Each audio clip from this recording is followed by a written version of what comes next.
El sonido de la bofetada resonó por el salón antes de que pudiera sentir el ardor en mi mejilla. Fue como si el universo entero se congelara por un segundo eterno. Las perlas de mi collar, herencia de mi madre, se balancearon con el impacto, reflejando destellos bajo las luces del Salón El Mirador, el más prestigioso de Córdoba. 200 pares de ojos fijos en mí, capturando el momento exacto en que mi único hijo, Federico Velázquez, pronunció aquellas palabras que quedarían grabadas a fuego en mi memoria. Sé como mi suegra, vieja inútil. Soy Graciela Velázquez, tengo 67 años y en todas mis décadas de vida jamás imaginé que mi hijo pudiera humillarme de esta forma, precisamente en el día que debería haber sido de celebración para nuestra familia. La sangre me hervía mientras intentaba mantener la compostura, con el rostro ardiendo no solo por el golpe, sino por la vergüenza de ser reducida a nada frente a la alta sociedad cordobesa. La risa estridente de Luciana, mi recién casada nuera, cortó el silencio sepulcral que siguió al incidente. Ella resplandecía en su vestido de Valentino, con esa sonrisa que nunca llegaba a iluminar sus ojos calculadores. Desde nuestro primer encuentro, tuve la certeza de que algo oscuro se escondía tras su belleza cautivadora y modales refinados. Quizás era la forma en que examinaba cada antigüedad en mi mansión Los Cipreses, como tasando mentalmente su valor, o cómo sutilmente fue alejando a Federico de mí semana tras semana, construyendo un muro invisible entre nosotros. Tambaleé hacia atrás, siendo sujetada por Ernesto Figueroa, mi amigo de toda la vida y ex juez de la Corte Provincial, el único con la valentía de aproximarse en ese momento de tensión palpable. Sentí el sabor metálico de la sangre en mi boca. Había mordido el interior de mi mejilla con el impacto. Las lágrimas amenazaban con desbordarse, pero me negué rotundamente a derramarlas allí. Una Velázquez no se quiebra en público, repetía siempre mi difunto marido, y no iba a empezar ahora. «Salgamos de aquí, Graciela», susurró Ernesto a mi oído, guiándome discretamente hacia la salida del salón principal. Mientras caminábamos entre los invitados, figuras prominentes de la sociedad cordobesa que ahora fingían contemplar los arreglos florales o el techo ornamentado, pude escuchar los murmullos. Siempre supe que ese muchacho era un malagradecido, murmuró Mercedes, mi hermana mayor, que nunca ocultó su desaprobación por Federico. Es la influencia de esa mujer, estoy segura, respondió alguien más. Osvaldo, mi chofer fiel desde hace 3 décadas, ya esperaba en la puerta con el auto. Su rostro arrugado mostraba una mezcla de indignación y tristeza profunda. Él había visto crecer a Federico, lo había llevado a la escuela durante años. Fue casi un padre para el niño tras la muerte prematura de mi esposo. «Doña Graciela, ¿puedo darle una lección a ese muchacho insolente?», preguntó Osvaldo con la voz quebrada por la rabia contenida. «No, Osvaldo», respondí automáticamente. «Solo llévame a casa». El trayecto hasta mi apartamento en Jardines Imperiales, en el centro histórico de Córdoba, transcurrió en absoluto silencio. Las luces de la ciudad desfilaban como manchas borrosas a través de la ventanilla del coche. Igual que en mi mente, se sucedían los recuerdos de Federico niño, su primer diente, sus primeros pasos, las noches que pasé velando su sueño durante sus fiebres infantiles. ¿En qué momento aquel niño dulce se transformó en este hombre cruel? ¿Fue mi culpa por mimarlo demasiado tras la muerte de su padre? ¿O acaso Luciana había logrado envenenarlo tan profundamente contra mí? Al llegar a casa, rechacé la ayuda de Ernesto y Osvaldo. Necesitaba estar sola con mi humillación, procesar lo sucedido lejos de miradas compasivas. Mi apartamento, normalmente un refugio acogedor con sus paredes cubiertas de fotografías familiares y antigüedades que coleccioné a lo largo de los años, me pareció de repente frío y hostil. Cada imagen de Federico era ahora como un puñal clavado en mi corazón. Me senté en el sillón de cuero Borgoña, regalo por mis 60 años que Federico me había obsequiado, y finalmente permití que las lágrimas fluyeran libremente. Lloré hasta quedar exhausta, hasta que mis ojos se hincharon y mi garganta ardía de tanto sollozar. No lloraba solo por la bofetada o el insulto, lloraba por la traición absoluta de aquel a quien entregué mi vida entera. 3 horas después, cuando el reloj marcaba casi las 2 de la madrugada, el teléfono rompió el silencio de mi apartamento. Por un instante mi corazón dio un vuelco pensando que podría ser Federico, arrepentido, o quizás Ernesto, preocupado por mi estado. Pero el número en la pantalla tenía un prefijo internacional que no reconocí. «Diga», contesté con voz aún temblorosa. «¿Hablo con la señora Graciela Velázquez?», preguntó una voz masculina con marcado acento uruguayo. «Sí, soy yo. Aquí el licenciado Vicente Salazar, abogado de Montevideo. Lamento molestarla a esta hora, pero recibí instrucciones específicas de contactarla inmediatamente en caso de fallecimiento». Mi corazón se aceleró. ¿Quién había muerto? Su tío abuelo, Arnaldo Velázquez, falleció ayer en su residencia de Punta del Este. Le llamo para informarle que usted es la única beneficiaria de su testamento. Arnaldo Velázquez, el hermano menor de mi abuelo, que dejó Argentina siendo joven para hacer fortuna en Uruguay. Un pariente lejano con quien intercambié algunas cartas a lo largo de los años, pero que Federico ni siquiera sabía que existía. Lamento su pérdida, señora Velázquez, continuó el abogado. Sé que no es momento para discutir asuntos prácticos, pero su tío abuelo insistió en que fuera informada inmediatamente sobre la herencia. Se trata de un patrimonio considerable. ¿Cuánto?, pregunté súbitamente despierta, secándome las lágrimas del rostro. Aproximadamente 45 millones de pesos, entre propiedades en Montevideo y Punta del Este, inversiones en empresas uruguayas, acciones internacionales y cuentas bancarias en Suiza. La sorpresa me hizo levantarme del sillón.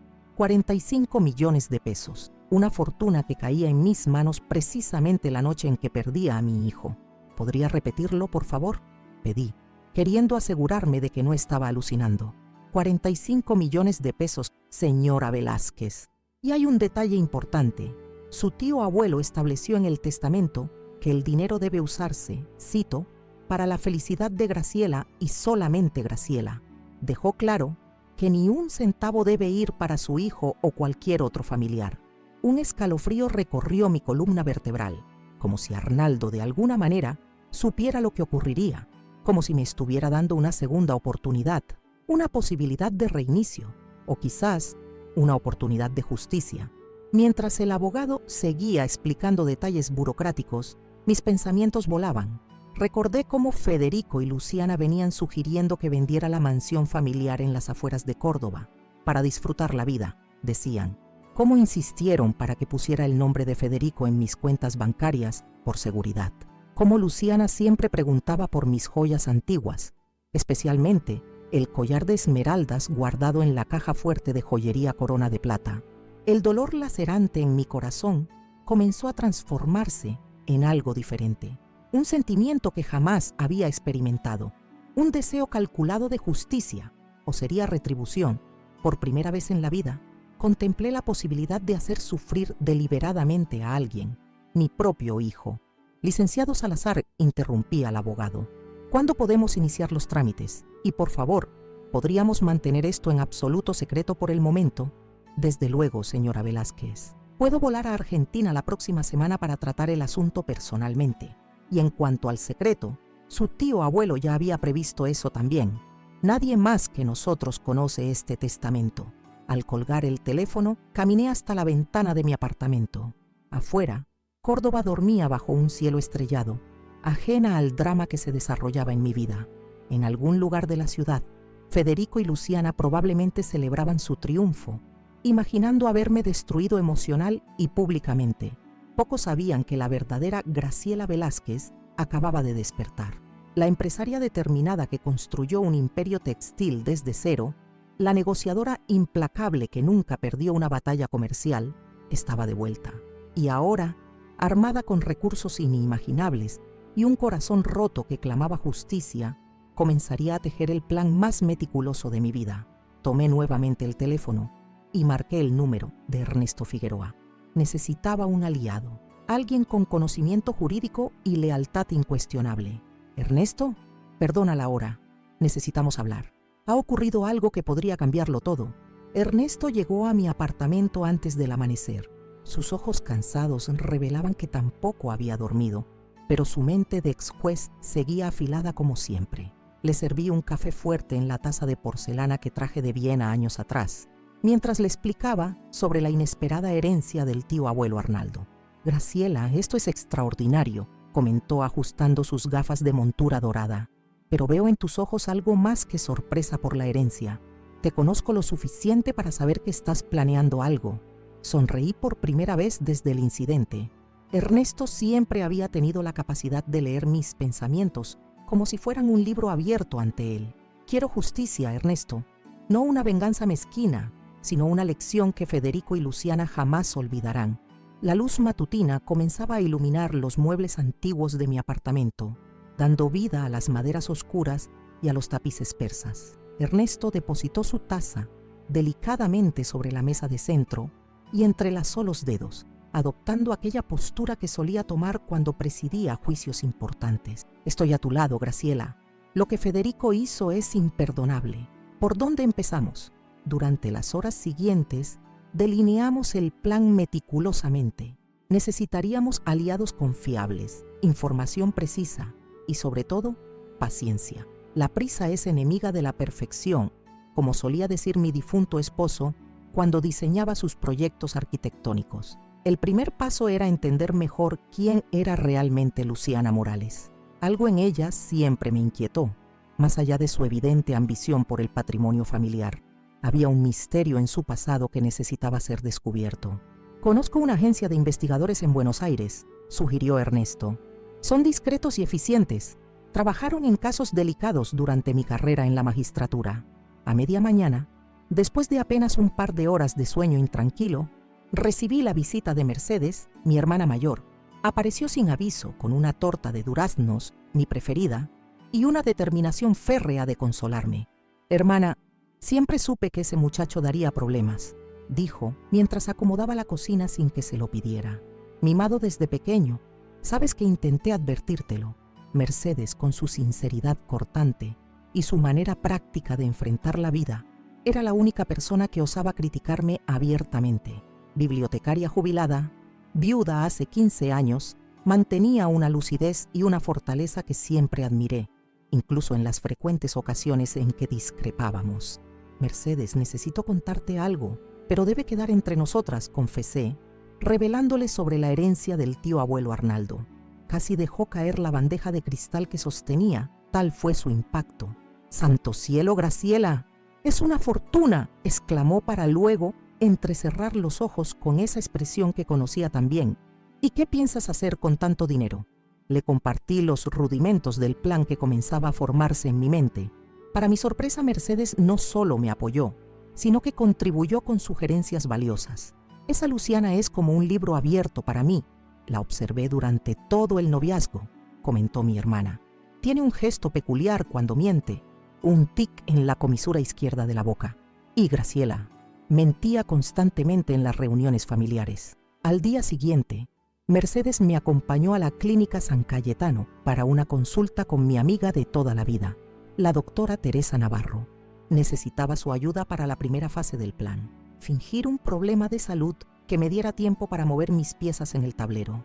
Un derrame isquémico leve sería creíble a tu edad, Graciela, explicó Teresa después de examinarme, sin secuelas graves, pero suficiente para justificar cierta confusión temporal, problemas de memoria selectiva, elementos que te darían ventaja táctica. ¿Puedes preparar la documentación médica necesaria?, pregunté, conociendo ya la respuesta. Teresa y yo habíamos estudiado juntas en el Colegio San José. Nuestra amistad era inquebrantable. Todo estará listo mañana, pero Graciela vaciló un momento. Hay algo que me ha inquietado durante años. Tal vez sea el momento de mencionarlo. Su tono me puso en alerta. Teresa nunca fue de andarse con rodeos. Cuando Federico tenía 10 años y necesitó aquella operación de apendicitis, hice pruebas de compatibilidad sanguínea, por si acaso necesitaba una transfusión. Recordé vagamente el episodio. Había sido un susto tremendo. Los tipos sanguíneos nunca concordaron, continuó, eligiendo cuidadosamente sus palabras. En aquel momento lo atribuía a algún error de laboratorio. Nunca quise sembrar dudas innecesarias. ¿Qué estás insinuando, Teresa? Nada concreto, solo que quizás ahora que estamos planificando esta estrategia, podría ser útil verificar ciertos hechos. Un test de ADN, tal vez. La sugerencia me dejó atónita. Jamás había cuestionado la maternidad de Federico. Sí, El embarazo fue complicado. Pasé semanas internada con preeclampsia, inconsciente en los días posteriores al parto, pero nunca dudé que el bebé que me entregaron fuera mío. Es imposible, balbuceé. Probablemente solo sea mi mente científica siendo excesivamente cautelosa, contemporizó Teresa. Pero si me lo permites, me gustaría recoger una muestra para análisis. Sería una garantía adicional para tus planes futuros. Acepté, más para calmar la curiosidad médica de Teresa que por creer en tal posibilidad. Ella extrajo discretamente una muestra de mi saliva y prometió conseguir una de Federico durante su próxima visita médica de seguimiento, que ya estaba programada. Esa misma tarde, Osvaldo me llevó al despacho jurídico de Vicente Salazar, quien había volado desde Montevideo como prometió. El abogado uruguayo era un hombre meticuloso, de gestos medidos y palabras precisas. Me explicó que Arnaldo Velázquez, mi tío abuelo, había hecho fortuna en el sector inmobiliario durante el boom turístico en Uruguay en las décadas de 1960 y 1970. Sin hijos ni otros parientes cercanos, decidió dejarme todo a mí, la sobrina nieta con quien mantuvo una correspondencia esporádica pero cordial. Su tío abuelo admiraba mucho su trayectoria, señora Graciela, explicó Salazar. Seguía a distancia sus éxitos en los negocios y la consideraba una mujer de fibra, como solía decir. La ironía no me pasó desapercibida. Un pariente lejano, al que apenas conocí, tenía más consideración por mí que mi propio hijo. Esa noche, de regreso en mi apartamento, recibí el primer informe de la agencia de investigación. El contenido me dejó estupefacta. Luciana Morales no era quien decía ser. Su apellido de soltera no era Morales, sino Ferreira. Lo había cambiado legalmente después de su primer matrimonio. Y no era su primer matrimonio, como nos había contado, sino el cuarto. ¿4 matrimonios? Pregunté incrédula al investigador por teléfono. Solo tiene 32 años. Sí, señora Velázquez. Y hay un patrón interesante. Todos sus anteriores maridos eran hombres significativamente mayores y con patrimonio considerable. Sentí un escalofrío recorrer mi espina dorsal al escuchar el desenlace de esos matrimonios. 2 fallecieron de causas aparentemente naturales, un ataque cardíaco y un derrame. Y el tercero sufrió un accidente doméstico fatal, cayendo por una escalera en su casa de campo. En ninguno de los casos hubo investigación criminal concluyente, continuó el investigador, pero en todos ellos, la señora Luciana heredó sumas sustanciales antes de desaparecer y recrear su identidad en otra ciudad. Mientras procesaba esta información, una nueva estrategia comenzó a formarse en mi mente. Luciana no era simplemente una cazafortunas, era potencialmente una criminal. Y mi hijo, cegado por la belleza y manipulación de esa mujer, se había convertido en su nueva víctima. Continué investigando, instruí. Quiero documentación sólida de todo esto, registros oficiales, testigos dispuestos a hablar. Los días siguientes fueron de intensa actividad, siempre tras bastidores. Vicente Salazar regresó a Montevideo para iniciar la transferencia de activos, mientras mi abogado de confianza en Córdoba preparaba la estrategia legal para lo que planeaba. Ernesto coordinaba a los investigadores y Mercedes monitoreaba discretamente los movimientos de Federico y Luciana a través de conocidos en común. Una semana después de la boda, mientras revisaba documentos en el despacho que mantenía en mi apartamento, sonó el intercomunicador. La voz de Osvaldo anunció una visita inesperada. Esther Morales, madre de Luciana, solicitaba verme con urgencia. Dudé un instante.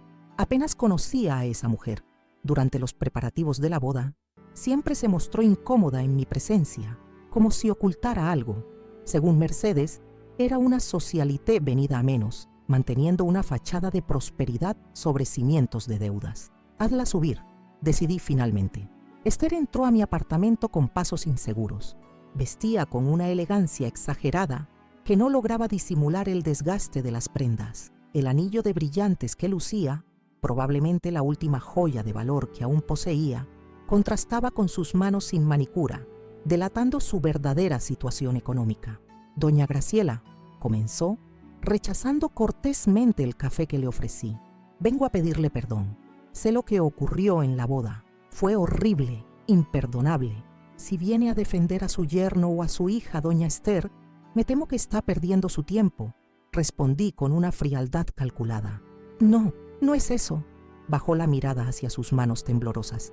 Vengo porque no soporto más el peso en la conciencia. Luciana no es quien aparenta ser. Contuve mi sorpresa, manteniendo una expresión neutral. Continué. Mi hija siempre fue calculadora, desde joven. Su padre nos abandonó cuando tenía 12 años.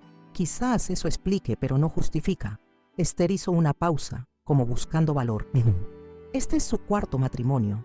Los anteriores maridos, murieron en circunstancias extrañas. ¿Y usted decide contarme esto ahora?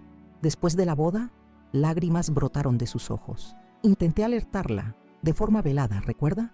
En aquel almuerzo en su casa, cuando mencioné sobre historias del pasado de Luciana, pero usted no captó la indirecta y Luciana me silenció rápidamente. Recordé vagamente el momento, pero estaba tan ocupada con los preparativos de la boda que no presté atención al comentario. Esther, ¿por qué me cuenta esto ahora? Respiró profundamente. Porque escuché a Luciana y Federico conversando ayer. Están discutiendo sobre su salud, doña Graciela, sobre lo conveniente que sería si usted tuviera algún problema de salud pronto. La sangre se congeló en mis venas. Entonces, así funcionaba el esquema de Luciana.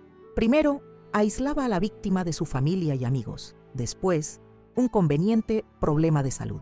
Gracias por la información, doña Esther, dije, manteniendo la compostura. Le sugiero que mantenga distancia de mí de ahora en adelante, por su propia seguridad. Aquella conversación fue el catalizador que necesitaba. A la mañana siguiente, convoqué a mi pequeño círculo de confianza para finalizar el plan. Vicente Salazar se unió por videoconferencia desde Montevideo, mientras Ernesto, Mercedes, Teresa y mi abogado cordobés se reunieron en mi apartamento. Debemos actuar antes de que ellos tomen la iniciativa, expliqué. Voy a simular un derrame cerebral leve. Teresa, ¿puedes preparar todo? La médica asintió, seria.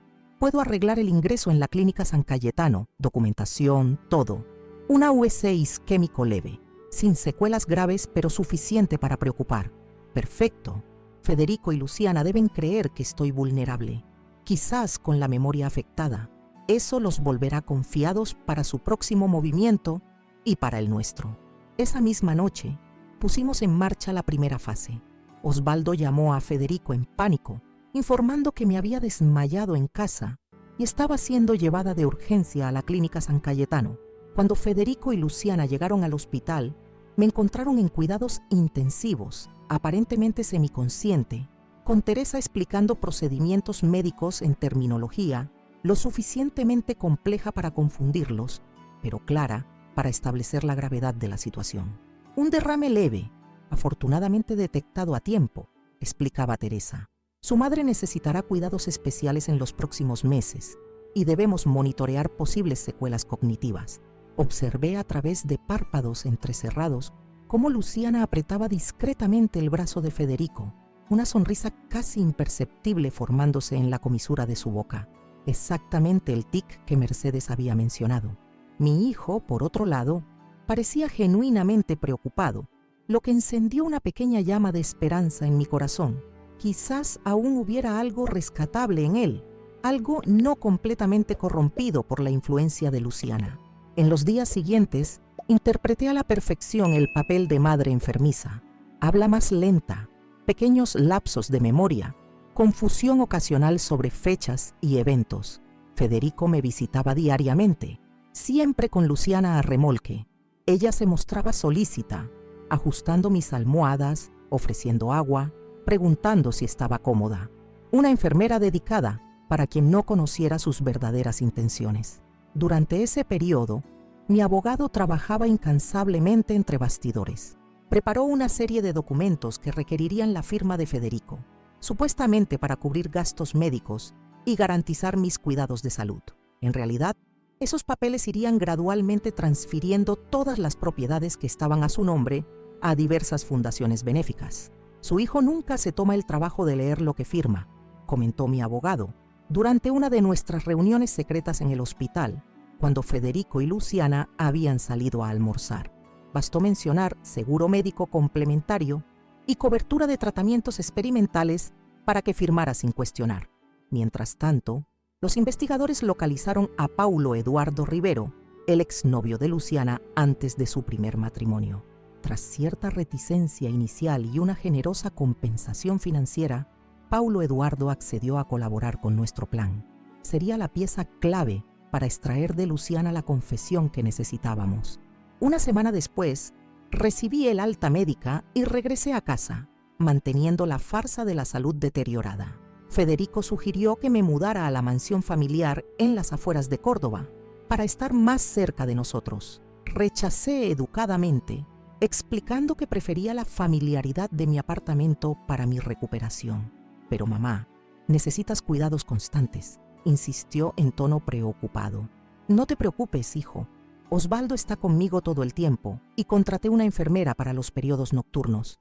La enfermera, por supuesto, era en realidad una investigadora privada que aprovecharía las noches para revisar minuciosamente mi apartamento en caso de que Federico o Luciana hubieran instalado cámaras o dispositivos de escucha.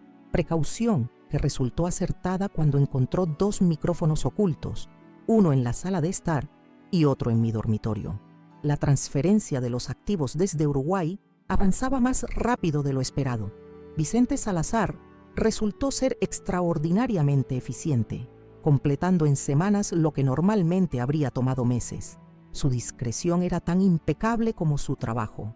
Nadie en Córdoba, excepto mi círculo más íntimo, conocía la existencia de esta herencia. Señora Velázquez, me comunicó por teléfono encriptado una tarde, mientras fingía estar descansando en mi habitación. Todas las propiedades en Punta del Este ya han sido transferidas a su nombre. Las cuentas bancarias estarán plenamente operativas en una semana. En cuanto a las acciones e inversiones, conseguimos acelerar el proceso gracias a los contactos de su tío abuelo en el sector financiero. La ironía de la situación no se me escapaba.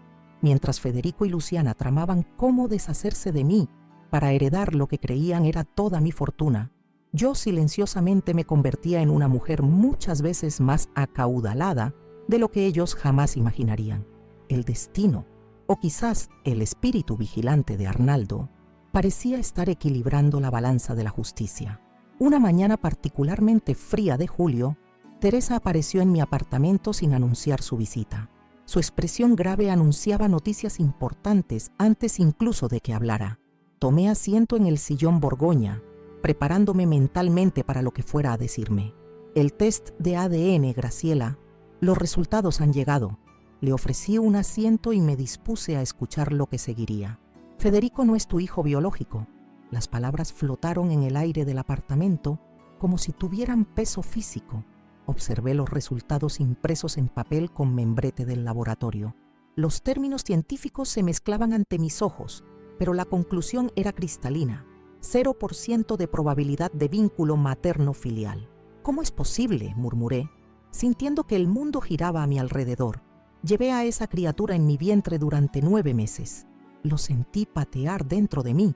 Teresa se sentó a mi lado, tomando mis manos arrugadas entre las suyas. Graciela, tuviste complicaciones graves en el parto. Quedaste inconsciente por días. ¿Es posible que un cambio en la maternidad? Completé incrédula. Eso ocurre en telenovelas, Teresa, no en la vida real. O algo más deliberado, sugirió, vacilante. Eras una mujer de posición, casada con un arquitecto reconocido. Alguien podría haber visto una oportunidad. Cerré los ojos, rebuscando en memorias de casi 4 décadas atrás. La clínica provincial, donde di a luz, había sido demolida hace más de 20 años. Los médicos que me atendieron probablemente ya habrían fallecido. Encontrar la verdad sobre aquel parto sería casi imposible. Necesito aire, declaré, levantándome abruptamente. En el balcón de mi apartamento, contemplé la vista del centro histórico de Córdoba, sus casas coloniales y calles sinuosas que conocía desde la infancia. Por un instante, todo parecía pertenecer a una vida que ya no era mía. ¿Vamos a investigar esto también?, preguntó Teresa cuando me alcanzó. Podemos intentarlo, pero registros médicos tan antiguos será difícil. ¿Podrías contactar a alguien? Permanecí en silencio largos minutos, reorganizando pensamientos y prioridades. Finalmente, tomé una decisión. No, Teresa, esto no cambia nuestros planes inmediatos. De hecho, los fortalece. pero quiero que este test quede en absoluto secreto hasta el momento adecuado. Será una carta más en mi mano. Aquella noche no pude dormir. Caminé por el apartamento reviviendo momentos con Federico. Su primer día de escuela, cuando se aferró a mi falda llorando. El cumpleaños de 10 años, cuando insistió en tener una torta en forma de cohete espacial. La graduación de secundaria, cuando dio el discurso como mejor alumno de la promoción. En todos esos momentos yo era su madre. En el corazón seguía siéndolo, independientemente de lo que dijeran aquellos papeles. Pero ahora entendería perfectamente si optaba por cortar lazos definitivamente con él. No por venganza mezquina, sino por liberación. Ya no existía el peso de la maternidad biológica atándome a aquel hombre que me humilló. A la mañana siguiente, Ernesto fue el primero en saber sobre los resultados del test. Esto explica muchas cosas, comentó, ajustando sus gafas con aquel gesto característico. Federico nunca tuvo tu temperamento equilibrado, ni tu capacidad de empatía. Siempre me pregunté cómo una mujer como tú podía haber engendrado a alguien tan diferente. Diferente no es sinónimo de cruel, repliqué, aún luchando con sentimientos contradictorios. Muchos hijos biológicos tienen personalidades opuestas a las de sus padres. Cierto, pero esto nos da una ventaja legal que no teníamos antes. Si no es tu hijo biológico y no hay documentos formales de adopción, sus reclamaciones sobre tu patrimonio quedan significativamente debilitadas. Mi abogado, cuando fue informado, confirmó el análisis de Ernesto. Sin vínculo biológico y sin adopción legal registrada, Federico no tendría derecho a la herencia forzosa garantizada por ley. Podría impugnar judicialmente, pero sería un proceso largo y con pocas probabilidades de éxito para él. Aquella revelación modificó sutilmente la naturaleza de mi plan. Antes, se trataba de una lección dolorosa para un hijo ingrato. Ahora, era la separación definitiva de un extraño que se aprovechó de mí durante toda su vida. Mientras procesaba esta información, los investigadores continuaban su trabajo meticuloso. Paulo Eduardo, exnovio de Luciana, aceptó participar en una operación arriesgada, encontrarse casualmente con ella en un centro comercial de Córdoba, 3 días después. Lo consiguió doña Graciela, informó el investigador jefe por teléfono. Conversaron casi 2 horas en el café del centro comercial. El encuentro fue grabado en audio y video, y dijo algo comprometedor, más de lo que esperábamos. Cuando Paulo Eduardo preguntó sobre los exmaridos, ella rió y dijo, literalmente, los accidentes ocurren, especialmente con viejos ricos que tienen escaleras en casa. Después comentó sobre sus planes con su hijo, refiriéndose a usted como la vieja que pronto dejará de ser un problema. Un escalofrío recorrió mi espina dorsal. No era mera codicia, estaba frente a una depredadora experimentada, y Federico, cegado por alguna combinación tóxica de atracción y manipulación, se había convertido en su cómplice. ¿Paulo Eduardo consiguió más información sobre el plan de ellos? Sí, señora. Aparentemente, después de su recuperación del derrame, planean sugerir un viaje de reconciliación, un crucero por el Mediterráneo. Durante ese viaje, usted sufriría un accidente, una caída al mar probablemente nocturna, cuando hay pocos testigos en cubierta. Agradecí al investigador y colgué, sintiendo náuseas. No por miedo a la muerte, a mis 67 años, ya había hecho las paces con mi finitud, sino por la maldad calculada que aquel plan revelaba. 2 días después, recibí otra llamada perturbadora. Era uno de los investigadores de Buenos Aires, con un descubrimiento sobre el pasado de Federico. Señora Velázquez, logramos localizar registros de la clínica provincial en un archivo estatal. Encontramos algo sobre su parto, pero también sobre otra paciente que dio a luz el mismo día. ¿Quién era ella? Una joven llamada Concepción Suárez, 19 años, soltera, empleada doméstica. Según los registros, falleció durante el parto debido a complicaciones hemorrágicas. ¿Y el bebé? Sobrevivió, un varón. No hay registros de a dónde fue derivado tras el fallecimiento de la madre. Las piezas empezaban a encajar. Una joven empleada doméstica muerta en el parto, sin familia presente para reclamar al bebé. Yo, inconsciente durante días por complicaciones. Alguien, médico, enfermera o administrador del hospital, debió ver una oportunidad, dar el huérfano a la adinerada familia Velázquez y ¿Qué sucedió con mi verdadero hijo? Esa pregunta martilleaba en mi mente cuando el investigador continuó. Encontramos algo más, señora. Registros de un bebé nacido muerto, hijo de Graciela y Alberto Velázquez, nacido el mismo día. Sin nombre, solo identificado como Mortinato masculino. Sentí como si todo el aire hubiera sido succionado de mis pulmones. Mi hijo, mi verdadero hijo biológico, había nacido muerto, y alguien decidió ahorrarme ese dolor, reemplazándolo por el bebé huérfano de concepción. Una mentira piadosa que duró casi 4 décadas. ¿Está bien, señora?, preguntó el investigador tras mi prolongado silencio. Sí, respondí mecánicamente. Continúe investigando. Quiero saber quién tomó esa decisión y por qué. Al colgar, finalmente me permití liberar las lágrimas que había contenido. Lloré por el hijo que nunca conocí, por el duelo que me fue negado, por una vida basada en una mentira bien intencionada. Y lloré también por Federico, el niño que crié como mío, que ahora planeaba mi muerte. Cuando Mercedes llegó para ayudar con los últimos detalles del plan, me encontró aún conmocionada. «Pareces haber visto un fantasma, hermana», observó, colocando las bolsas de compras sobre la encimera de la cocina. «De cierta forma, lo vi», respondí, y le conté toda la historia. Mercedes escuchó en silencio, su rostro adoptando gradualmente una expresión de reconocimiento perturbador. «Graciela, esto explica algo que nunca tuve valor de decirte», confesó cuando terminé. «Cuando vi a Federico por primera vez en el hospital, 3 días después del parto, algo me pareció extraño. No se parecía ni a ti ni a Alberto, pero todos estaban tan felices porque habías sobrevivido a las complicaciones que parecía cruel cuestionar cualquier cosa. Sospechabas y nunca me lo dijiste». Sospeché por un momento. Luego me convencí de que estaba imaginando cosas. Los bebés cambian tanto en las primeras semanas y tú estabas tan feliz con él, tan conectada. ¿Quién era yo para sembrar dudas? Nos abrazamos largamente, 2 hermanas unidas por la revelación de un secreto antiguo que explicaba tanto. «¿Qué cambia esto en tu plan?», preguntó Mercedes finalmente. «Todo y nada», respondí. «La revelación será aún más devastadora para Federico, pero mi objetivo sigue siendo el mismo: justicia, no solo venganza». Al día siguiente, mientras revisaba documentos financieros en mi escritorio, Mercedes entró con una expresión alarmada. «Graciela, acabo de hablar con Ernesto por teléfono. Federico y Luciana visitaron a un abogado especializado en impugnaciones de testamentos y curatelas para personas con incapacidad mental. Están acelerando sus planes». La noticia no me sorprendió, pero confirmaba que debíamos actuar con rapidez. Convoqué a mi círculo de confianza para ultimar detalles. Osvaldo se ofreció para seguir a la pareja discretamente, rotando con otros conductores para evitar ser descubierto.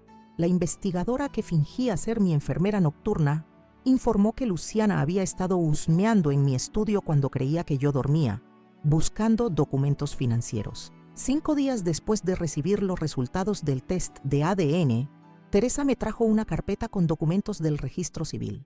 «Conseguimos, doña Graciela», dijo orgullosamente. El registro encontró la partida original de nacimiento del hijo de Concepción Suárez, sin padre declarado, solo el nombre de la madre. Aquel documento sería la prueba final del verdadero origen de Federico, algo que jamás podría impugnar. Con todas las piezas en su lugar, era momento de preparar el escenario para la revelación.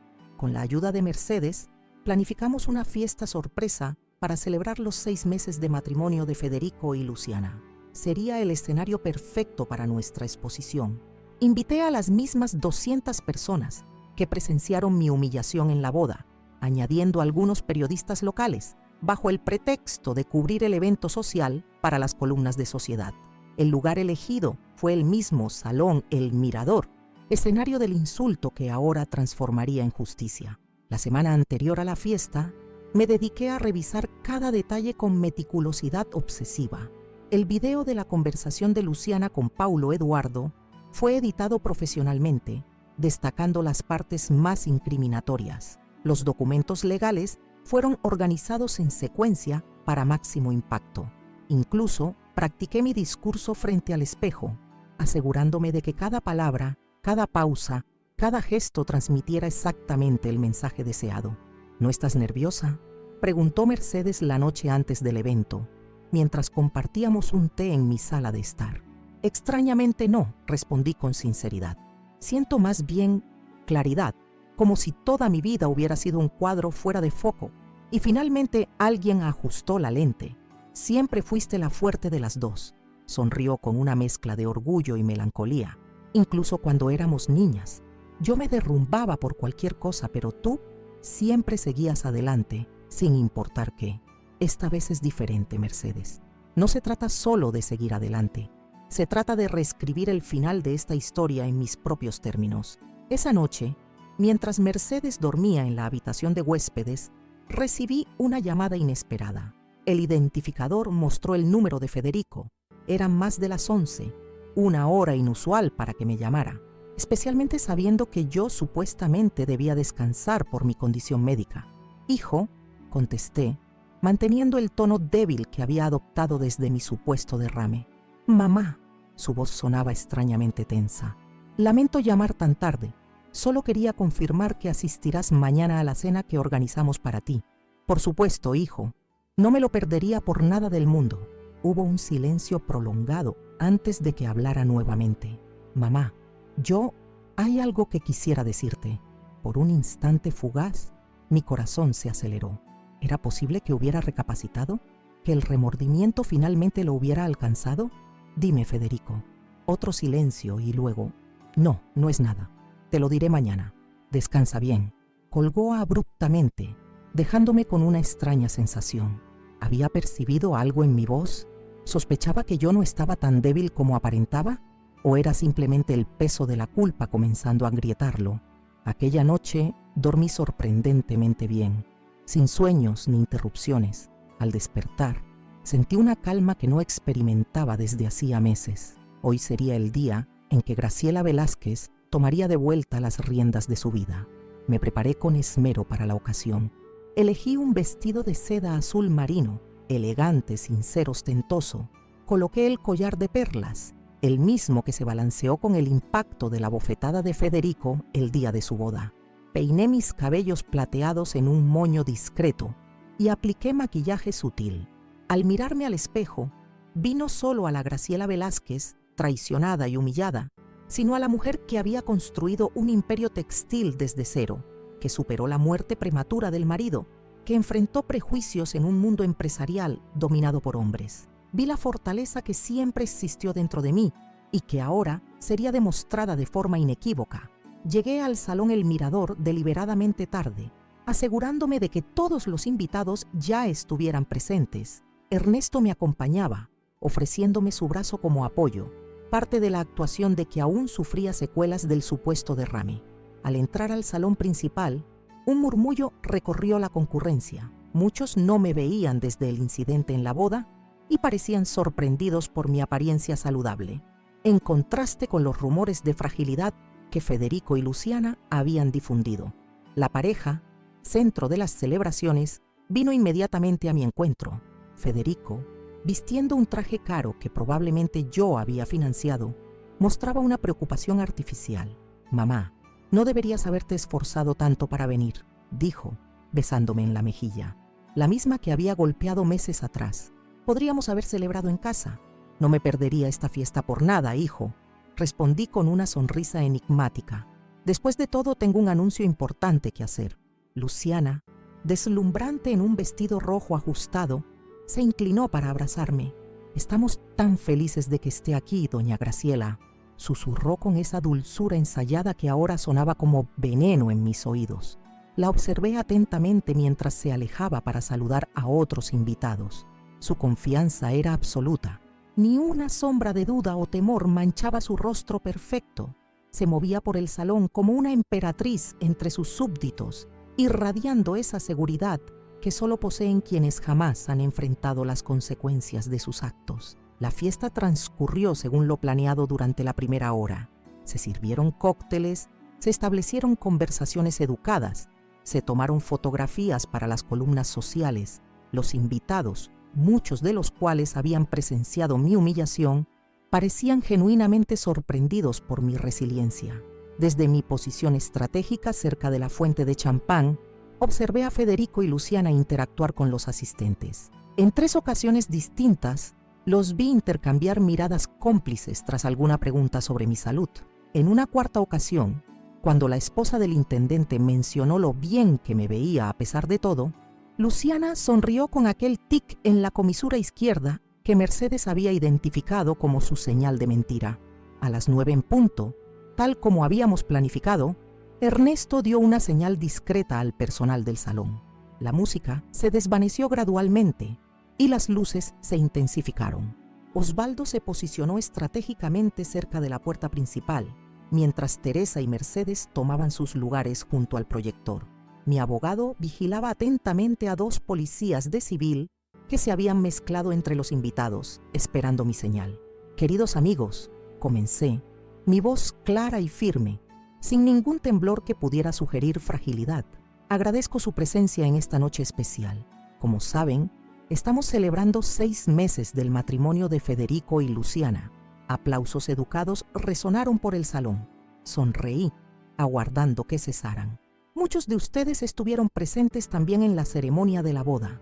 Fueron testigos de un momento que, debo admitir, cambió mi vida profundamente. El silencio se tornó denso. Algunos invitados intercambiaron miradas incómodas, recordando la bofetada y el insulto. Aquel momento, cuando mi hijo me llamó vieja inútil y me agredió físicamente frente a todos ustedes, fue doloroso, pero también fue revelador. Federico palideció visiblemente. Luciana apretó su brazo, intentando mantener la compostura. En los meses que siguieron, hice algunos descubrimientos importantes, descubrimientos que compartiré con ustedes ahora. Hice un gesto hacia mi abogado, quien operaba discretamente una computadora portátil conectada a un proyector. La pared blanca del salón se iluminó con la imagen congelada de Luciana sentada en un café, conversando con Paulo Eduardo. Primero quisiera que conocieran a la verdadera Luciana Morales, o debería decir Luciana Ferreira, o tal vez alguno de los otros nombres que usó después de sus matrimonios anteriores. El video comenzó a reproducirse, mostrando a Luciana riendo mientras describía cómo sus exmaridos, convenientemente, fallecieron, dejándola rica. La confesión sobre los planes para deshacerse de mí durante un crucero resonó por el salón silencioso, cada palabra más incriminatoria que la anterior. Cuando el video terminó, Luciana estaba lívida. Federico parecía confundido, dividido entre la lealtad a su esposa y la conmoción por las revelaciones. Imagino que esto es perturbador para ti, Federico, continué, sin elevar la voz. Descubrir que tu esposa planeaba asesinar a tu madre debe ser inconveniente. Mamá, esto es ridículo, protestó, recuperando parcialmente la compostura. Ese video puede haber sido manipulado, sacado de contexto. Quizás, pero hay más. Mi abogado proyectó en la pantalla la siguiente evidencia: los documentos firmados por Federico, transfiriendo sus propiedades a instituciones benéficas. El rostro de mi hijo, no, del hombre que crié como hijo, se transformó en una máscara de incredulidad al reconocer su propia firma en cada página. ¿Qué es esto?, balbuceó, dando un paso adelante para ver mejor. Yo nunca firmé nada de esto. Sí lo firmaste, Federico, respondí tranquilamente. Aquellos papeles que te presenté durante mi recuperación del derrame. ¿Recuerdas? Los documentos del seguro médico complementario y las coberturas para tratamientos especiales. Los invitados, hasta entonces paralizados por el impacto de la primera revelación, comenzaron a murmurar entre sí. Vi a Luciana agarrar el brazo de Federico con fuerza, sus uñas perfectamente manicuradas clavándose en la tela cara de su traje. «Esto no puede ser legal», protestó ella, mirando frenéticamente a su alrededor como si buscara apoyo. «Es fraude, es coacción». Mi abogado dio un paso adelante, impecable en su traje oscuro, la expresión serena de quien domina completamente la situación. «En realidad, señora Luciana, todo se hizo dentro de la más estricta legalidad. Su esposo firmó documentos claramente identificados después de leer, o tener la oportunidad de leer, cada cláusula. Tengo testigos que pueden confirmar que no hubo ningún tipo de coacción». Osvaldo y la investigadora que había fingido ser mi enfermera nocturna saludaron discretamente desde un rincón del salón, confirmando el testimonio. «Pero esto es todo lo que tenemos», murmuró Federico, comprendiendo finalmente la catástrofe financiera. La mansión en las afueras, los apartamentos en Buenos Aires, las casas de veraneo en Mar del Plata, todo ahora pertenece a diversas instituciones benéficas, confirmé. La Fundación Amparo a los Ancianos, la Casa de Recuperación para Mujeres Víctimas de Violencia, el Instituto de Apoyo a Huérfanos de Córdoba. Organizaciones que realmente valoran lo que reciben. El silencio que siguió fue roto por una risa aguda y casi histérica de Luciana. ¿Crees que nos has derrotado, vieja?, escupió, abandonando cualquier pretensión de refinamiento. Aún tenemos el resto de tu patrimonio. Morirás pronto y entonces heredaremos todo. Sonreí tranquilamente, aguardando que su explosión terminara.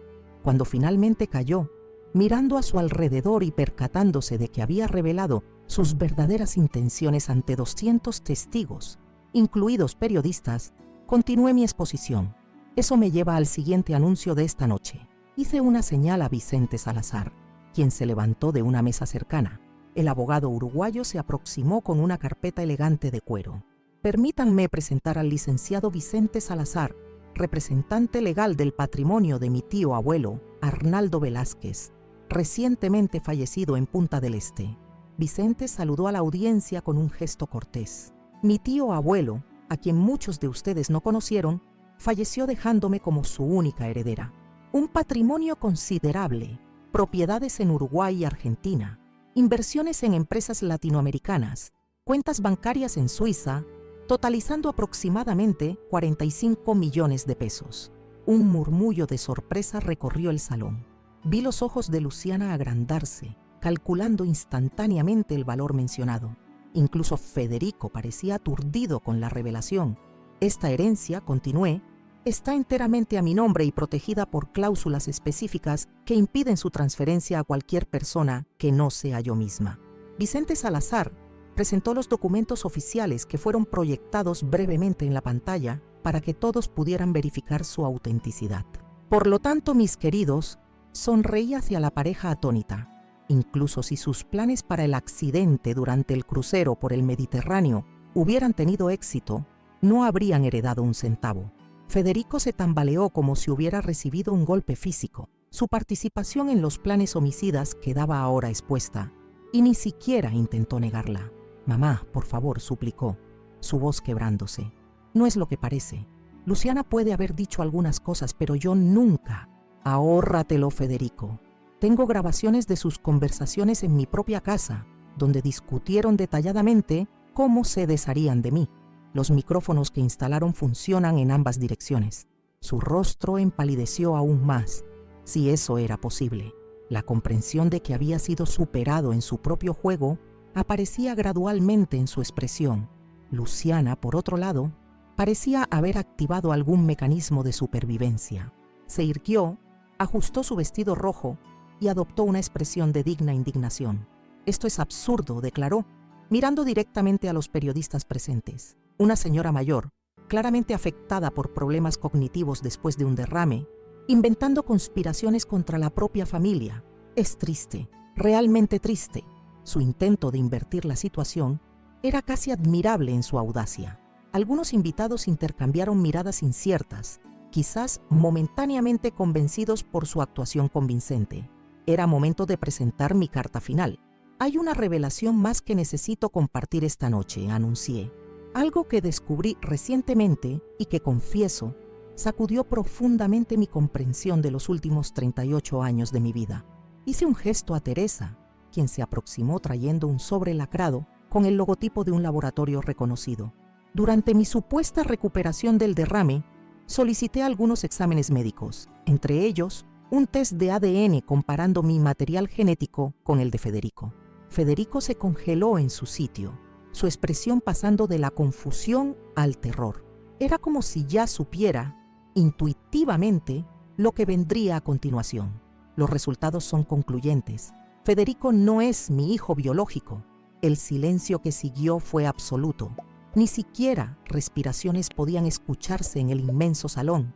Luego, como una ola creciente, los murmullos comenzaron, aumentando gradualmente hasta convertirse en exclamaciones de asombro. «Como todos saben, tuve complicaciones graves en el parto», expliqué, mi voz ahora más suave. «Quedé inconsciente por días. Durante ese periodo ocurrió algo que solo descubrí esta semana. Tuve cuidado de no mirar directamente a Federico mientras continuaba, no por miedo o debilidad, sino por compasión. A pesar de todo, habíamos compartido 38 años de vida. Mi verdadero hijo biológico nació muerto. El mismo día, una joven llamada Concepción Suárez dio a luz un niño sano, pero falleció durante el parto debido a complicaciones. No tenía familia presente ni nadie para reclamar al niño. Alguien, tal vez con buenas intenciones, decidió ahorrarme el dolor de perder a mi bebé, dándome el hijo huérfano de Concepción. Presenté los documentos encontrados en los archivos estatales, el registro del mortinato hijo de Graciela y Alberto Velázquez, el acta de defunción de Concepción Suárez, la partida original de nacimiento de su hijo. Crié a ese niño como mío, lo amé incondicionalmente, le di todo lo que pude. Nunca sospeché que no fuera mi hijo biológico, jamás dudé por un instante de nuestro vínculo. Mi voz falló brevemente, la emoción genuina rompiendo la compostura cuidadosamente mantenida. Respiré profundamente antes de continuar. Jurídicamente, esto tiene una implicación importante. Como Federico no es mi hijo biológico y nunca hubo un proceso formal de adopción, no tiene derecho legal a la herencia forzosa que la ley argentina garantiza a los hijos. No es, legalmente hablando, mi heredero.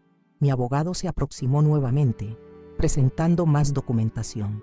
Basada en este descubrimiento, formalicé hoy la desheredación completa de Federico Velázquez de cualquier legado o beneficio futuro proveniente de mis bienes, propiedades o inversiones. Luciana, percibiendo el colapso total de sus planes, agarró su bolso de fiesta y se movió rápidamente hacia la salida.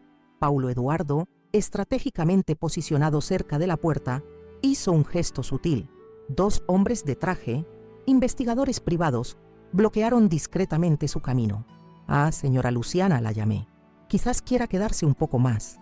Hay representantes de la policía aquí esta noche que desearían conversar con usted sobre las circunstancias de la muerte de sus exmaridos, especialmente después de aquella confesión grabada sobre accidentes con escaleras». Como confirmando mis palabras, 2 hombres en ropas civiles, pero con la postura inconfundible de policías, se destacaron de un grupo próximo al área del buffet.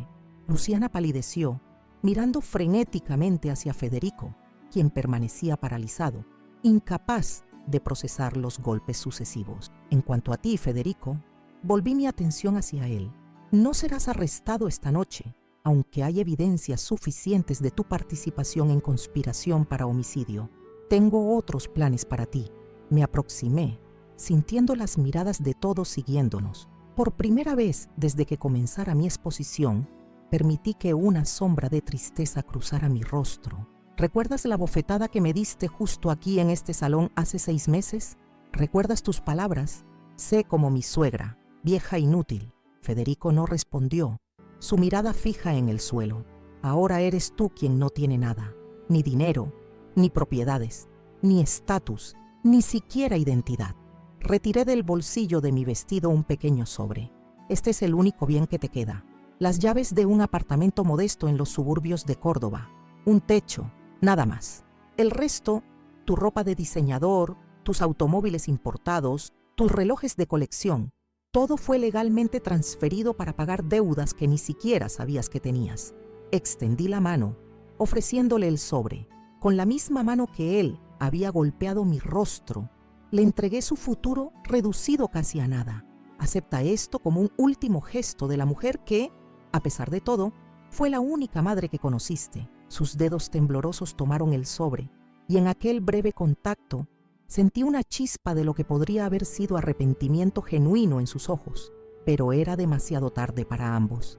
Mientras Luciana era discretamente escoltada fuera del salón por los policías, me volví hacia los invitados. Muchos parecían conmocionados, otros abiertamente admirados por el desarrollo de los acontecimientos. Los periodistas digitaban frenéticamente en sus teléfonos móviles, seguramente produciendo titulares que dominarían los noticieros locales al día siguiente. «Amigos», anuncié, mi voz ahora más ligera, «tengo un último comunicado que hacer. La mitad de la herencia que recibí, aproximadamente 22 millones de pesos, será donada para la creación de un nuevo centro de apoyo a ancianos víctimas de violencia familiar aquí en Córdoba. Se llamará Centro Concepción Suárez, en homenaje a la mujer que, sin saberlo, me dio un hijo que crié como mío durante 38 años.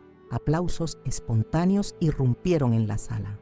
Esther Morales, madre de Luciana, se aproximó tímidamente.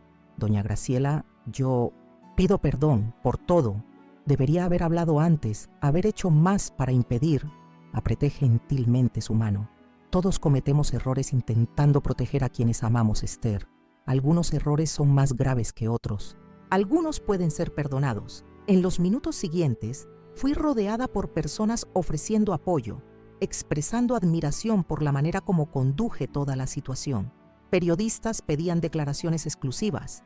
Antiguos amigos de negocios sugerían nuevas alianzas. Conocidos renovaban invitaciones que hacía mucho había rechazado. Finalmente, conseguí un momento de relativa privacidad con mi pequeño círculo de confianza: Ernesto, Mercedes, Teresa, mi abogado y Osvaldo. ¿Y ahora, Graciela?, preguntó Ernesto, sus ojos revelando una mezcla de admiración y preocupación. ¿Qué harás con la otra mitad de la herencia? ¿Con el resto de tu vida? Sonreí, sintiendo un peso enorme abandonar mis hombros. Era como si toda la amargura, todo el dolor acumulado en los últimos meses, quizás en los últimos años, hubiera sido finalmente liberado. ¿Recuerdan aquel palacete en Punta del Este que Arnaldo mencionó en sus cartas? Lo visité virtualmente ayer. Es un lugar magnífico, rodeado de jardines exuberantes y con vista al Atlántico. ¿Estás pensando en mudarte a Uruguay?, preguntó Mercedes, sorprendida. Estoy pensando en recomenzar, hermana. A los 67 años, con salud y recursos, ¿por qué no? Lejos de los recuerdos dolorosos, de las miradas de lástima o curiosidad que ciertamente me seguirán por Córdoba después de esta noche. ¿Pero y nosotros?, protestó Teresa, sus manos apretando las mías con genuino afecto. Tu familia, tus amigos, ustedes siempre serán bienvenidos. De hecho, sonreí con una idea que acababa de surgir. Imagino aquel palacete transformado en una especie de refugio, un lugar donde personas como nosotros, que han vivido lo suficiente para acumular tanto sabiduría como cicatrices, puedan disfrutar del tiempo que nos queda en compañía agradable, rodeados de belleza. La imagen que describí pareció cautivar a todos. Incluso mi abogado, siempre tan contenido, sonrió ante la perspectiva.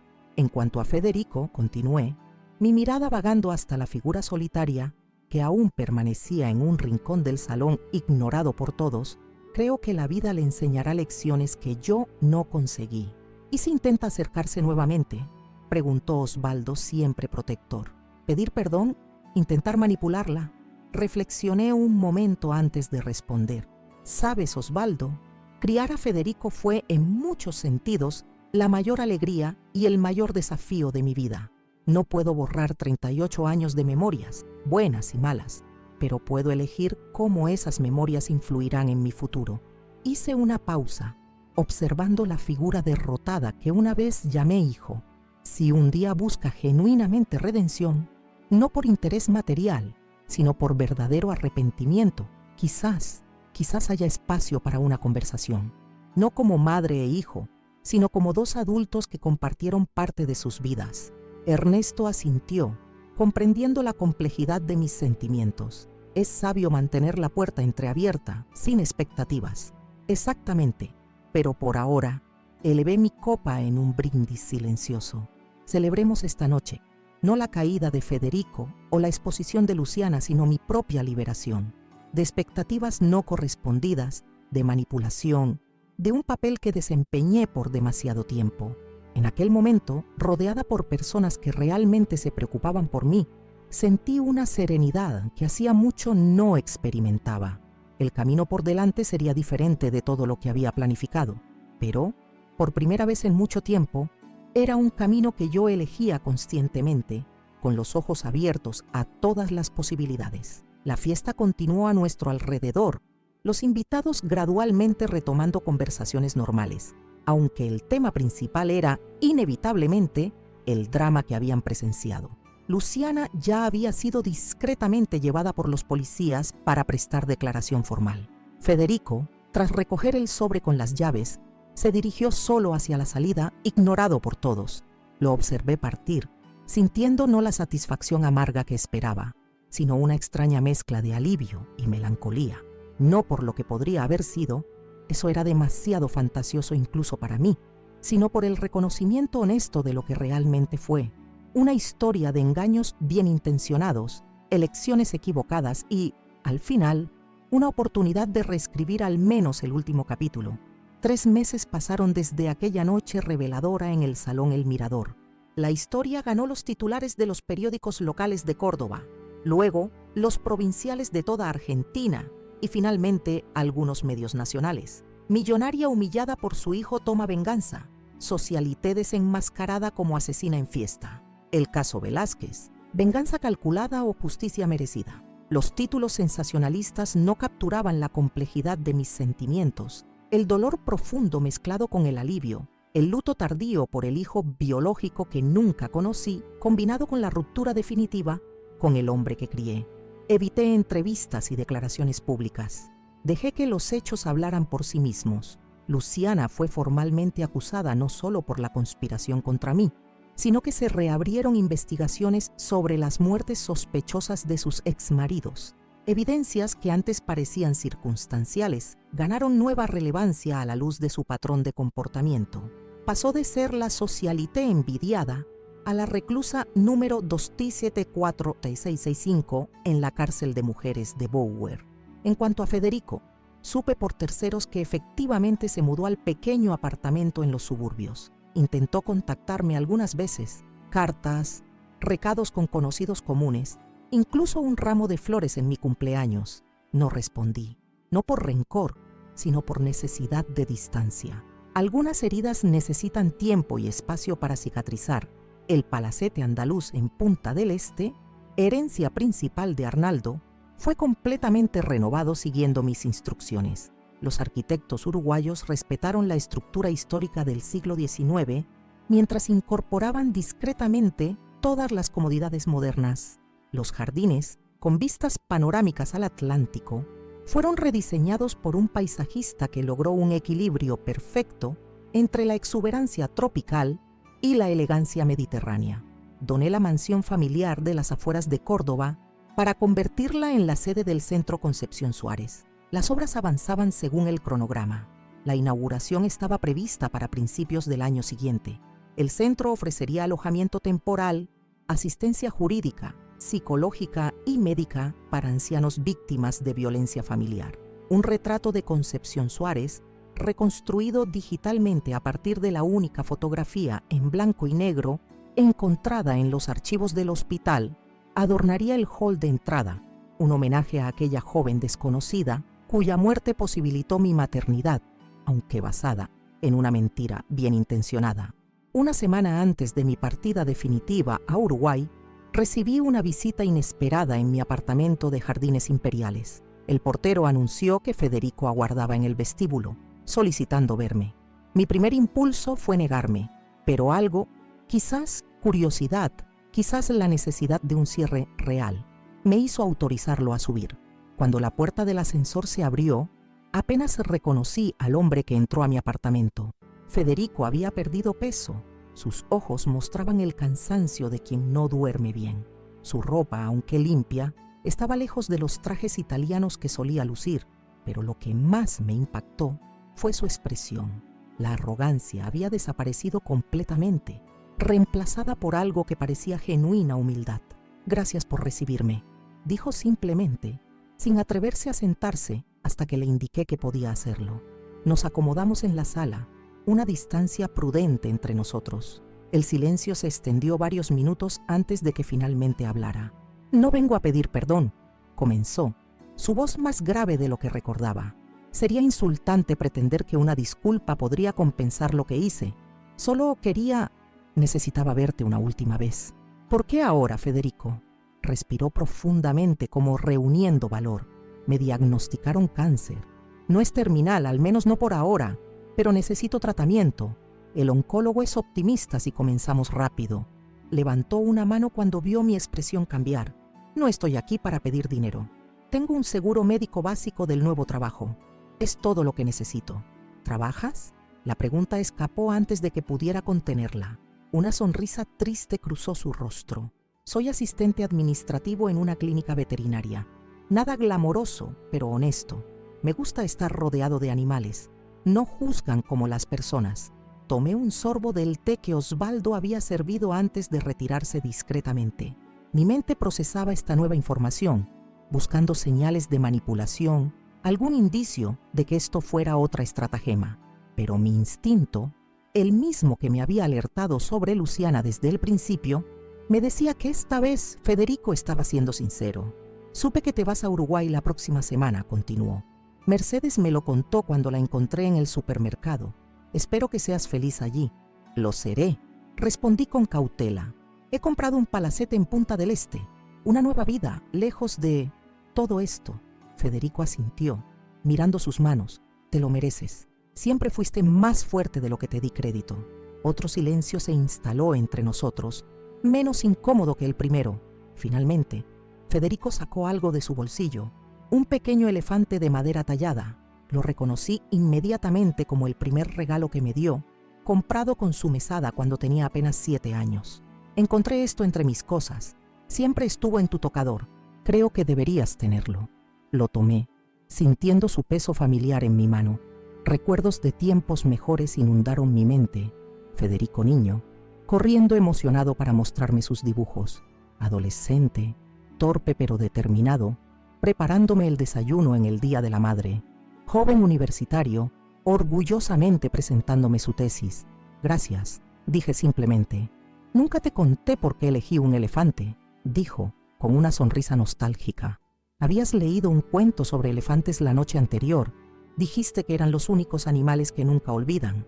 Pensé que era perfecto porque prometí nunca olvidarme de cuánto te quería. La ironía me golpeó como una bofetada. El niño que prometió nunca olvidar se convirtió en el hombre que me traicionó de la peor manera. No siempre fui un monstruo, ¿verdad? Preguntó tan bajo que apenas lo escuché. No, Federico, no siempre lo fuiste. Cuando se levantó para marcharse, noté que cojeaba ligeramente. ¿Qué le pasó a tu pierna? Un accidente con la motocicleta que usaba para repartir comida. Nada grave, pero tendré este recuerdo permanente de mis días como delivery. En la puerta se detuvo un momento. ¿Sabías sobre los resultados del ADN antes de que Luciana apareciera en mi vida? No, lo descubrí solo después del incidente en la boda. Eso pensé. Siempre me trataste como a un hijo verdadero. Pareció querer decir algo más, pero finalmente solo asintió. Adiós, Graciela. No dijo mamá, y de alguna manera, ese pequeño detalle simbolizaba perfectamente la nueva realidad entre nosotros. Ya no éramos madre e hijo, ni siquiera por convención social. Éramos dos adultos cerrando un capítulo doloroso. Adiós, Federico. Después de su partida, me senté nuevamente sosteniendo el pequeño elefante tallado. Había imaginado este encuentro final de muchas maneras durante los últimos meses, pero nunca así, sin confrontación, sin recriminaciones, solo una quieta aceptación de lo irremediable. Esa misma noche, tomé una decisión que no había contemplado antes. Llamé a mi abogado y le pedí establecer un fideicomiso médico para Federico, específicamente para cubrir los tratamientos contra el cáncer que el seguro básico no cubriera. No era perdón, ni reconciliación, era simplemente un gesto humano hacia alguien enfrentando su propia mortalidad. ¿Estás segura?, preguntó Ernesto cuando se lo conté al día siguiente, durante nuestra cena de despedida. No lo hago por él, sino por mí. No quiero llevar ese peso a mi nueva vida. La última semana en Córdoba transcurrió en una vorágine de despedidas y cierres. Visité por última vez la fábrica textil, ahora eficientemente dirigida por mi antiguo gerente, a quien había vendido la mayoría de las acciones.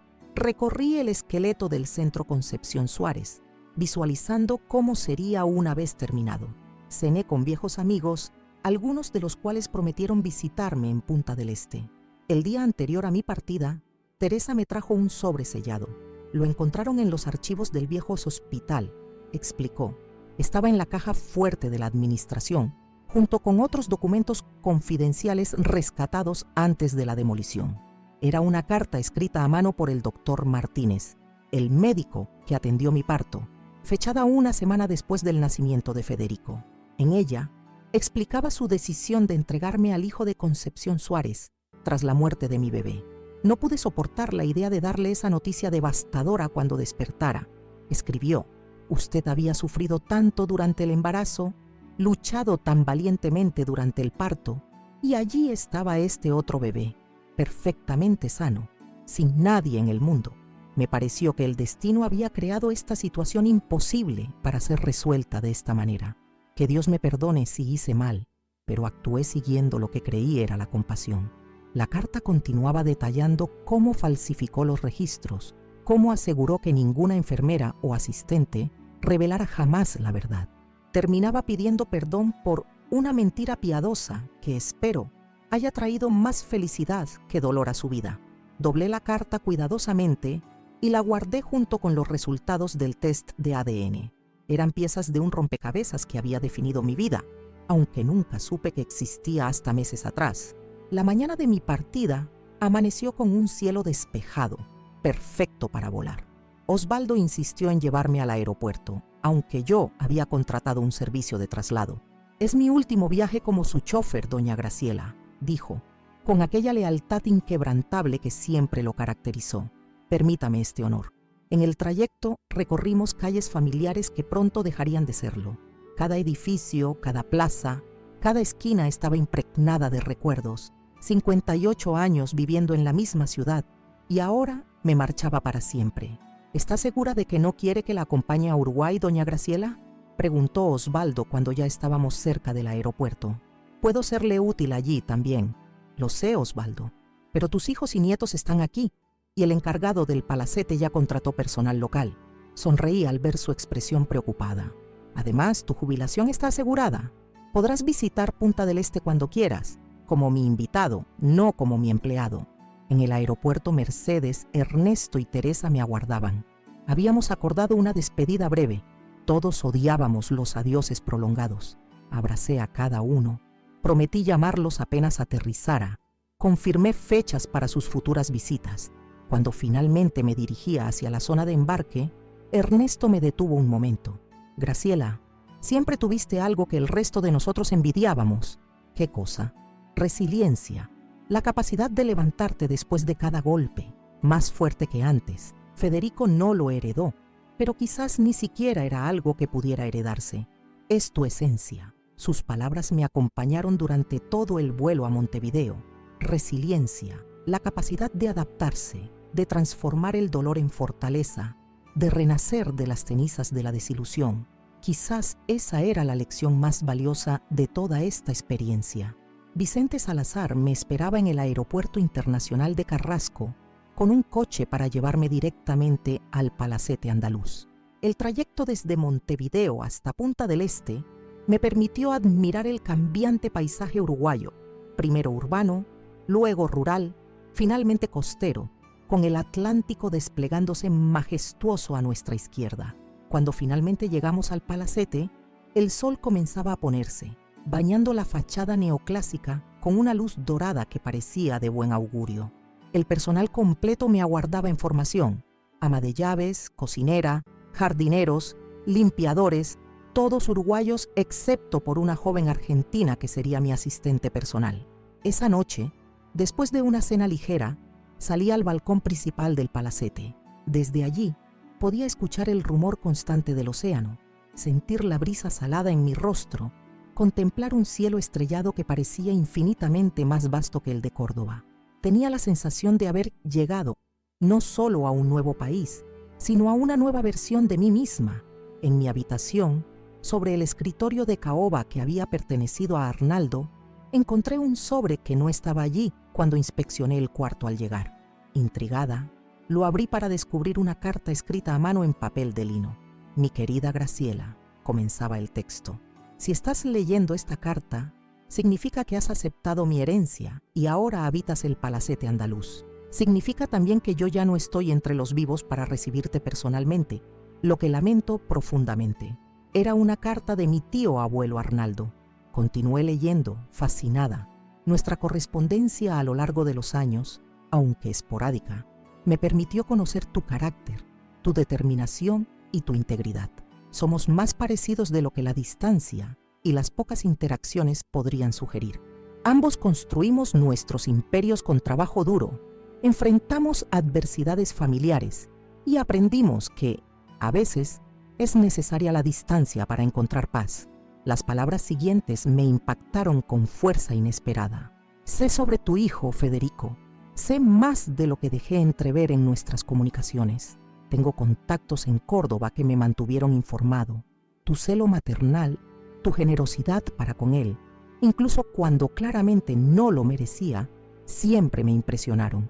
Tal vez porque yo mismo nunca tuve hijos, una elección consciente tras observar la destrucción que la codicia por herencias causó en tantas familias que conocí. Pausé la lectura, aturdida.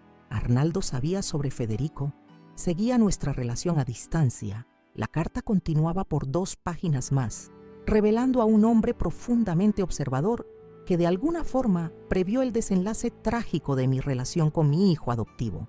El palacete andaluz fue mi refugio, mi nuevo comienzo tras desilusiones profundas con personas que juzgué cercanas. Que sea lo mismo para ti, querida sobrina nieta, no un lugar para cultivar amarguras pasadas, sino para florecer nuevamente, quizás de maneras que nunca imaginaste posibles. Las palabras finales de la carta quedaron grabadas en mi mente, como un consejo que trascendía el tiempo y la muerte. Recuerda, Graciela, que nuestra mayor venganza contra aquellos que nos hirieron es vivir plenamente, encontrando alegrías que ellos jamás podrán quitarnos. Queridos amigos que han seguido mi historia hasta el final, nunca imaginé que a mis 67 años enfrentaría una traición tan profunda de quien consideré mi hijo durante casi 4 décadas, ni que descubriría tantas verdades ocultas que cambiarían por completo mi comprensión de mi propia vida. Aquella bofetada en medio de 200 invitados, acompañada por esas crueles palabras, sé como mi suegra, vieja inútil, fue solo el comienzo de un camino que me llevó desde la humillación pública hasta una libertad que jamás había conocido. Como les conté, esa misma noche recibí la noticia de la herencia inesperada de mi tío abuelo Arnaldo, 45 millones de pesos que caían en mis manos precisamente cuando más los necesitaba. No fue casualidad, como después descubriría a través de su carta. Él había seguido mi vida desde la distancia, observando con preocupación la relación tóxica que se desarrollaba entre Federico y yo, especialmente después de la aparición de Luciana en nuestras vidas. La investigación sobre el pasado de mi nuera reveló algo escalofriante. No era su primer matrimonio como había afirmado, sino el 4.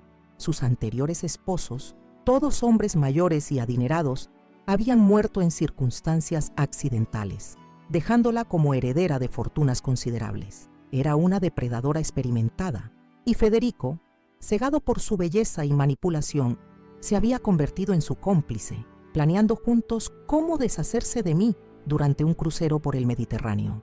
Pero la revelación más impactante vino del test de ADN que la doctora Teresa realizó casi por casualidad.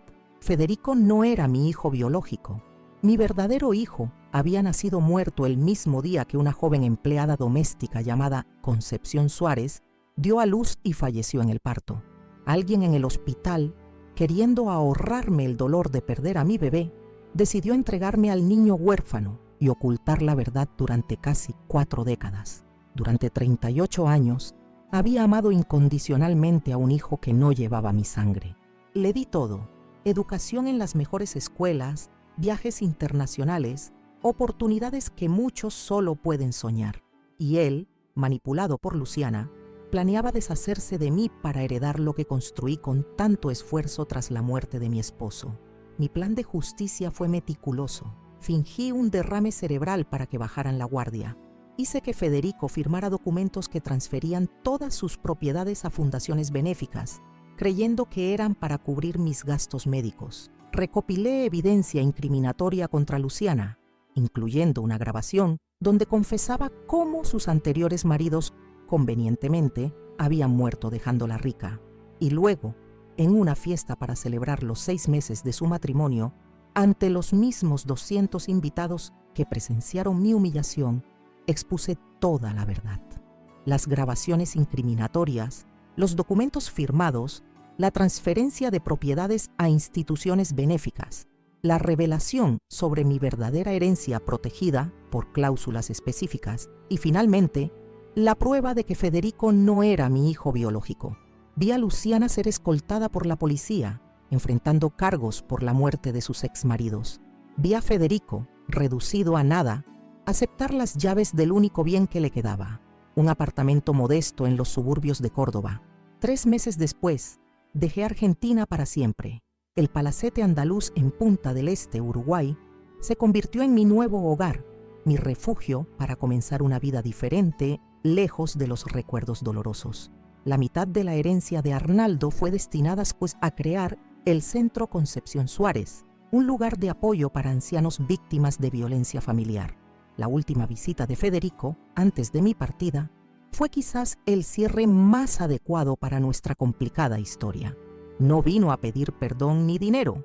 A pesar de haber sido diagnosticado con cáncer, me devolvió aquel pequeño elefante de madera tallada, su primer regalo cuando tenía 7 años, un símbolo de una promesa infantil de nunca olvidar cuánto me quería.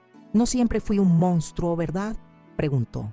«No, Federico, no siempre lo fuiste», respondí con sinceridad. No nos despedimos como madre e hijo, sino como 2 adultos cerrando un capítulo doloroso. Establecí un fideicomiso para sus tratamientos médicos, no por reconciliación, sino como un gesto humano hacia alguien enfrentando su propia mortalidad. La carta que encontré de Arnaldo en el palacete confirmó lo que ya intuía. Nuestra mayor venganza contra aquellos que nos hirieron es vivir plenamente, encontrando alegrías que ellos jamás podrán quitarnos. Y es precisamente lo que he decidido hacer en esta nueva etapa de mi vida. Si esta historia ha tocado alguna fibra de tu corazón, si te ha hecho reflexionar sobre familia, traición, perdón o nuevos comienzos, te invito a compartir tus pensamientos en la sección de comentarios. Me encantaría saber qué piensas, si has vivido algo remotamente parecido o qué habrías hecho en mi lugar. ¿De qué ciudad o país nos estás viendo? Cada comentario es una forma de conexión que valoro profundamente. Este canal Abuela Recordó existe precisamente para esto, para compartir historias reales, intensas, que muchas veces permanecen ocultas tras puertas cerradas. Historias de personas comunes que enfrentaron circunstancias extraordinarias y encontraron formas de seguir adelante. Si aún no estás suscrito, te invito a que pulses el botón de suscripción ahora mismo. Así no te perderás ninguna nueva historia que compartimos semanalmente, cada una con sus propias revelaciones sorprendentes y lecciones valiosas. El apoyo de cada suscriptor nos motiva a continuar buscando y compartiendo estas narrativas tan humanas que nos conectan a todos. Y por favor no olvides dejar tu me gusta en este video. Puede parecer algo simple, pero hace toda la diferencia para que más personas puedan encontrar y beneficiarse de estas historias. Cada me gusta es como un agradecimiento silencioso que nos dice que valió la pena el esfuerzo de producir este contenido. También quiero mencionar algo importante. Si puedes, considera ayudar al canal a través del botón Gracias, nuestra forma de recibir donaciones para cubrir los costos de producción. Grabar, editar y publicar estos videos diariamente implica muchas horas de trabajo y recursos. Tu contribución, por pequeña que sea, nos ayuda a mantener la calidad y frecuencia de estas historias que tocan tantos corazones y nos permite seguir compartiendo más relatos cada día. Antes de despedirme, quiero agradecer profundamente a cada uno que ha acompañado mi historia hasta el final. Compartir experiencias tan íntimas no es fácil, pero saber que existen personas dispuestas a escuchar con respeto y empatía hace que todo sea más significativo. Espero sinceramente que algo de lo que he vivido y compartido hoy pueda servir como inspiración o consuelo para quien esté pasando por momentos difíciles. Recuerden siempre, no importa cuán dolorosa sea la caída, siempre podemos elegir cómo nos levantaremos. Nos encontramos en el próximo video aquí en el canal Abuela Recordó. Hasta entonces, cuídense y nunca permitan que nadie disminuya su valor o apague su luz interior. Como aprendí de la manera más dura, a veces es necesario perderlo todo para finalmente encontrarse a uno mismo. Si mi historia te ha conmovido, por favor compártela con alguien que creas que podría beneficiarse de escucharla. Y recuerda que en nuestro canal tenemos muchas otras historias igualmente impactantes y reveladoras esperando por ti. Tu presencia, tus comentarios y tu apoyo son lo que da sentido a este espacio que hemos creado juntos.